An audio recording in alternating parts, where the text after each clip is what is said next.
Bienvenue à notre capsule d'information CRM Metrics qui porte sur la gestion des territoires des ventes à l'aide d'un système CRM. Nous verrons ce qu'est la gestion des territoires, comment elle permet une allocation plus précise des clients aux représentants, une démonstration dans un logiciel CRM afin de vous donner un aperçu de ce dont il s'agit, les bénéfices de cette fonctionnalité des CRM. Solution Metrics a été fondée en 2001 afin d'accompagner ses clients dans le choix et l'implantation de systèmes CRM le plus optimal pour leurs besoins d'affaires. La définition de la gestion des territoires des ventes révolue autour de l'assignation automatisée d'un ou plusieurs représentants à des ensembles et sous-ensembles géographiques selon le ou les produits vendus par la compagnie. Plus encore, c'est parce que le marché de votre compagnie peut être divisé selon des ensembles géographiques qui reflètent vos besoins opérationnels et stratégiques. Dans le cadre du processus de base d'allocation des clients aux représentants des ventes, le représentant fait partie d'une équipe. Le représentant peut alors accéder aux informations des clients assignées à son équipe. Il y a plusieurs inconvénients à cette forme d'organisation de l'information des clients. C'est avec la gestion des territoires des ventes que l'efficacité du représentant et de l'organisation sont à leur meilleur. Dans cet exemple, l'ensemble bleu à la gauche présente les nouvelles divisions pour le groupe des ventes au Québec. Le territoire 1 pourrait être une grande ville au Québec, par exemple Montréal.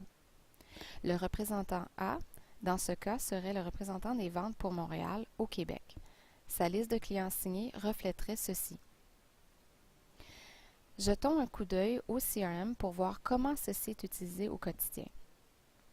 À l'aide du module territoire, on crée les territoires. On inscrit un numéro de territoire, la filiale de la compagnie ou la compagnie, l'équipe, par exemple Québec, la région et le représentant. Ensuite, on assigne le ou les représentants des ventes. Dans la section « Représentants assignés », on peut sélectionner d'une liste existante en cliquant sur « Select » ou bien créer une fiche de représentants de toutes parts. Dans cette fiche de représentants, on remplit les champs et on sauvegarde en cliquant « Sauvegarder ». L'étape finale suit. Il ne reste plus qu'à lier le client à son représentant. Dans la fiche client, on se rend à la section « Territoire » encerclée en rouge et on entre le numéro de territoire créé précédemment. On sauvegarde et le tour est joué. Les bénéfices d'avoir ce niveau de précision sont nombreux. Les représentants des ventes travaillent seulement avec les fiches de leurs clients et non la totalité. Les gestionnaires, eux, évitent de manipuler les rapports de plusieurs représentants afin d'avoir le pouls d'une région ou d'une ville. Je vous remercie pour votre temps et vous invite à nous faire part de vos questions ou commentaires. Rendez-vous sur notre site web ou téléphonez-nous au 514-316-4848 pour encore plus de détails ou pour discuter avec un de nos spécialistes CRM. Merci et bonne journée.